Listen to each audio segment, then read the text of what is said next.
Hey everyone, it's nicoletheblindmage here in the mess of the world, and today I'm doing a video for the Poet's Corner about poetry and speaking at Poets Cafes.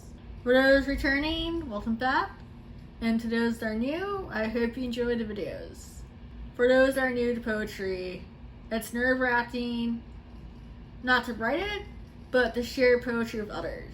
And for me, I was lucky that when it got time for me to become serious with my writing and be ready to self-publish it, I was in writing classes where we had critique groups, where you had to share your writing with a group of people and get critiques, either good or bad.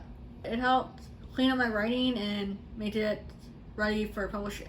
There is now a critique group that you can use that's on YouTube. It's on Barrett's Lori's channel, and it's the 7th Thursday of every month where him and a couple people will go over your writing and give their comments. Which is nice to see that despite everything being virtual right now for COVID, you can still find groups that will look over your work for you. So I mentioned the Poets Cafe, and what it is that a group of people are gathered at your cafe or coffee house, and you're allowed to read your poem. And people either snap or applaud to show what they liked or they didn't like the poem, and then they give a good or bad comment to afterwards to help improve your work. I was introduced to this in high school.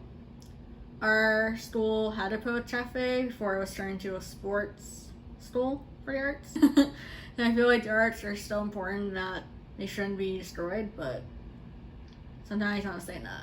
The Poets Cafe was held once every 4 or 5 months in the library. And after you read your poem, little pieces of paper were put on the tables and people were allowed to write your comments.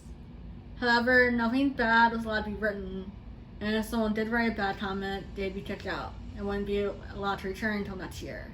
And I feel like Poets Cafes are really good because not only does it help you gain confidence of sharing your work, but sometimes something unexpected can occur.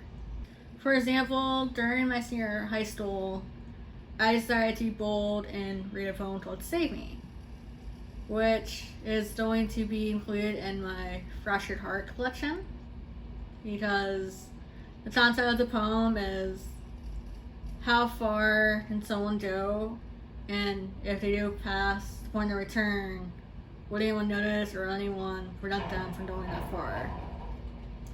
And as many of you guys know, I was bullied in school, and what I was not expecting is after reading that poem to have an apology written on one piece of paper from a bully, saying that they're sorry for doing it, and that they regret their actions, and that it was brave of me to speak up through poetry.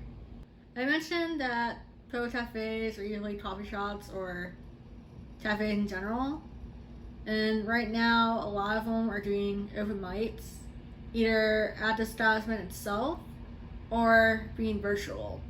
I think the best way to find it is to do research and see what's offered where you live, because different areas have different things offered. Like right now in Baltimore, there is a cafe that does open mic, but because of COVID, it's more virtual than it is in person. And some people might be more comfortable doing virtual than in person. Depends on how nervous you are about reading in general. If you decide to go to open mic, be respectful to other readers. And a rule of thumb is when you're treating is to start with something you liked, something that needs to be improved upon, and then with something you liked. Never write something very mean and negative, because they're just as nervous as you are, and some people take comments to heart. And there's been occasions where people have stopped writing in general because they felt that their critiques were too cruel and that they didn't want to continue as a writer. I hope you guys liked the video. Like I said, this is part of Lauren's new idea for a community as Poets Corner, and I hope you guys checked it out.